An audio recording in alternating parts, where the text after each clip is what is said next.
Kebijakan seperti ini, dugaan saya karena di daerah belanjanya belum cukup bagus.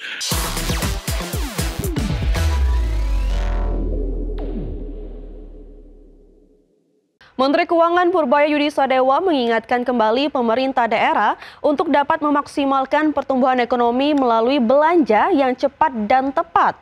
Seperti diketahui, dana daerah yang mengendap di perbankan mencapai 233 triliun rupiah. Purbaya meminta pemerintah daerah seharusnya memprioritaskan penyerapan anggaran sebelum meminta tambahan alokasi dana untuk anggaran tahun depan. Pasalnya sejauh ini anggaran pemerintah daerah cenderung menumpuk di perbankan pada akhir tahun demi mengamankan bantalan dana anggaran untuk awal tahun depan.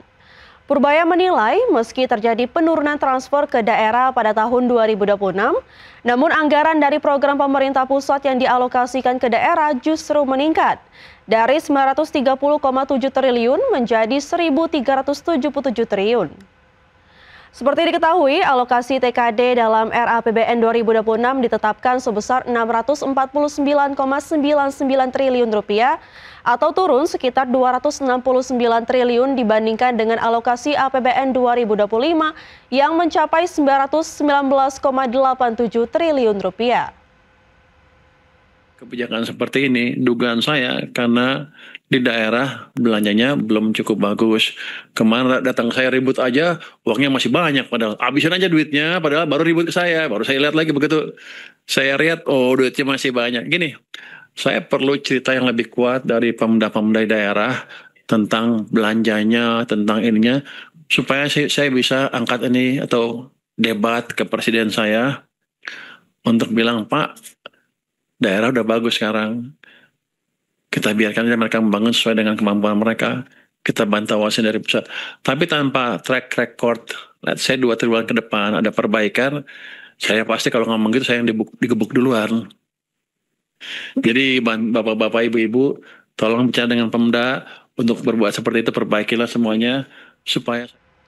Kementerian Keuangan menyatakan penyerapan dana pemerintah atau saldo anggaran lebih di Himbara telah mencapai 167,7 triliun rupiah atau sekitar 84% dari total anggaran sebesar 200 triliun rupiah.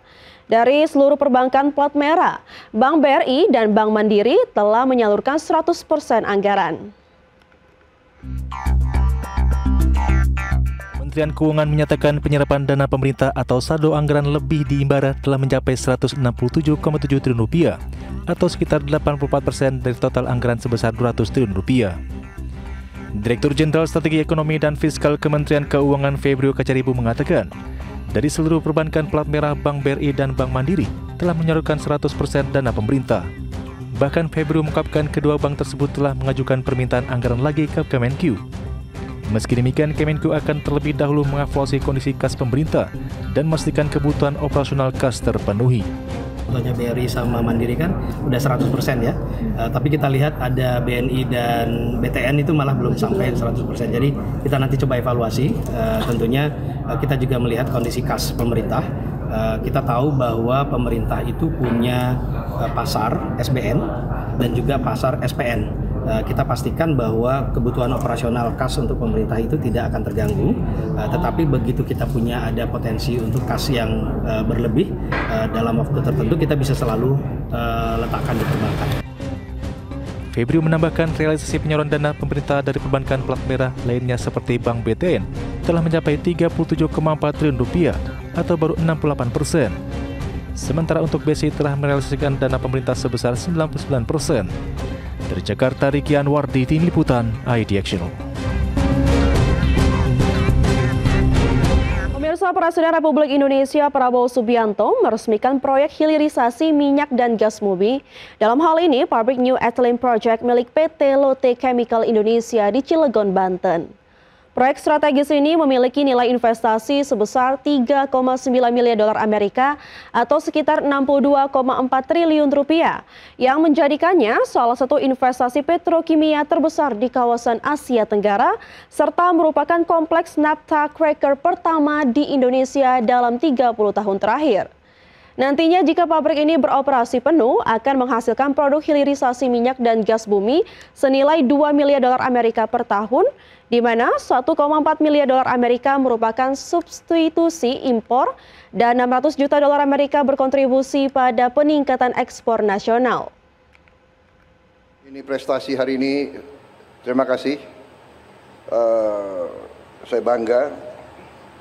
Intinya itu yang ingin saya sampaikan. Kita harus dukung investasi asing. Mari kita memberi manfaat bersama. Ya. Kehormatan kita adalah mitra siapapun, apalagi mitra dari luar, datang ke kita, investasi uang mereka yang mereka cari dengan susah payah puluhan tahun, mereka percaya sama kita. Di sini mereka beri manfaat kepada kita. Kita harus amankan, kita harus jaga mereka supaya mereka di sini nyaman, mereka di sini kita terima dengan hati dan tangan terbuka. Pemirsa, PT Global Digital Niaga Tbk atau Blibli menunjukkan konsistensi kuat menuju jalur profitabilitas di tengah ketatnya persaingan industri digital dan perubahan perilaku konsumen pasca pandemi. Pada kuartal 3 2025, Blibli membukukan pendapatan neto sebesar Rp15,24 triliun yang tumbuh 26% secara tahunan. PT Global Digital Niaga Tbk atau Blibli menunjukkan konsistensi kuat menuju jalur profitabilitas. Pertumbuhan solid ini didorong oleh semua segmen usaha, terutama kenaikan penjualan smartphone kepada pelanggan retail dan klien institusi. Strategi omnichannel yang mengintegrasikan belanja online dan offline terbukti efektif dalam menjawab kebutuhan konsumen modern. Blibli membukukan laba bruto sebesar Rp2,68 triliun dengan margin 17,6%. Rugi usaha turun 3,7% dan rugi bersih menyusut 1,6%, menunjukkan peningkatan efisiensi dan pengelolaan biaya yang baik. Persero menyatakan bahwa perusahaan terus memperkuat ekosistem melalui integrasi merek dan inovasi digital, termasuk menggabungkan Deko Rumah ke program loyalitas terpadu Blibli Ticket Rewards. Memanfaatkan teknologi kecerdasan buatan untuk meningkatkan produktivitas dan efisiensi, Blibli berada pada posisi tangkas dan responsif di tengah dinamika pasar siap melanjutkan tren positif profitabilitas. Berbagai sumber IDEX Channel. PT Ciputra Development Tbk berharap dapat meraih pra-penjualan sebesar Rp10 triliun pada tahun 2025. Meski target ini direvisi turun dibandingkan target awal sebesar Rp11 triliun, CTRA terus berupaya mempertahankan momentum di tengah kondisi pasar properti yang belum sepenuhnya pulih. PT Ciputra Development Tbk berharap dapat meraih pra-penjualan sebesar Rp10 triliun pada tahun 2025. Hingga September 2025, CTRA sudah meraih realisasi penjualan sekitar 75% dari target full year, menunjukkan kinerja yang cukup positif di tengah tantangan pasar. Perusahaan fokus pada pengembangan dan pemasaran proyek-proyek existing sambil merancang skema kerjasama operasional guna memperkuat portofolio produk dan memperluas pangsa pasar. Meskipun kenaikan suku bunga KPR menjadi tantangan, CTRA optimistis bahwa permintaan properti akan tetap tumbuh seiring membaiknya daya beli masyarakat dan dukungan insentif pemerintah. Dengan strategi yang matang dan inovasi pengembangan proyek, PT Ciputra Development optimistis dapat mencapai target pra-penjualan dan mempertahankan pertumbuhan bisnis di tahun 2025. Berbagai sumber, IDEX Channel. PT Aspirasi Hidup Indonesia Tbk yang baru saja melakukan rebranding merek dari Ace Hardware menjadi ASKO dipastikan akan mempercepat ekspansi gerai ke luar Pulau Jawa. Perusahaan fokus memperluas jaringan retail di segmen perlengkapan rumah tangga dan gaya hidup. PT Aspirasi Hidup Indonesia Tbk dipastikan akan mempercepat ekspansi gerai keluar Pulau Jawa. Persero mengungkapkan bahwa hingga September 2025, ASKO telah membuka 16 gerai baru. Persero menargetkan pembukaan tambahan 25 hingga 30 gerai baru sampai dengan akhir tahun 2025. Ekspansi ini dilakukan sebagai bagian dari strategi memperkuat brand dan meningkatkan penetrasi pasar dengan menghadirkan produk berkualitas dan layanan yang lebih dekat ke konsumen di berbagai wilayah di Indonesia.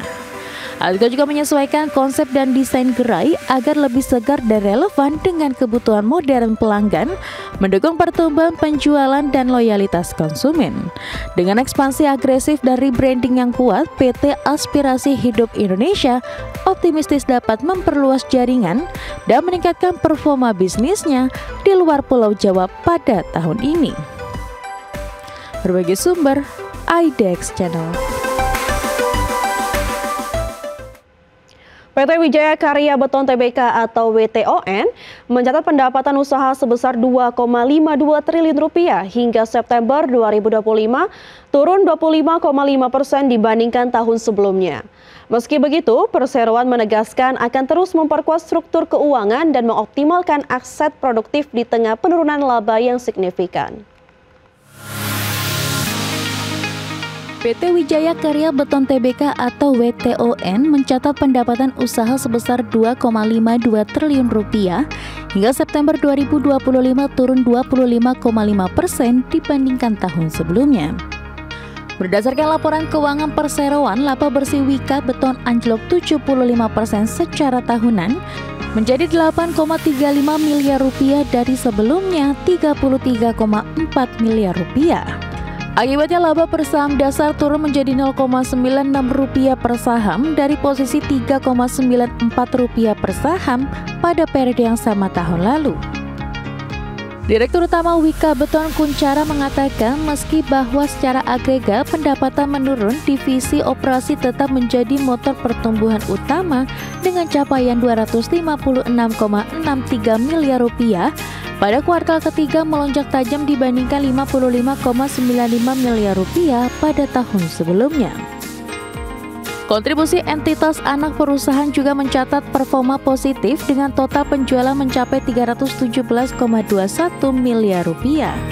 Dari jumlah tersebut, PT Citra Lautan Teduh memberikan kontribusi terbesar sebesar Rp235,21 miliar rupiah, disusul oleh anak usaha lainnya yang juga menunjukkan peningkatan permintaan di sektor infrastruktur dan industri beton pracetak.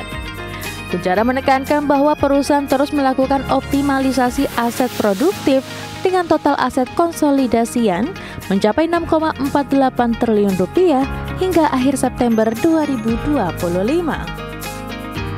Lebih lanjut, utang jangka panjang berhasil ditekan signifikan dari Rp426,3 miliar menjadi Rp150,6 miliar, menunjukkan fokus manajemen dalam memperkuat struktur modal dan menjaga kesehatan keuangan perusahaan.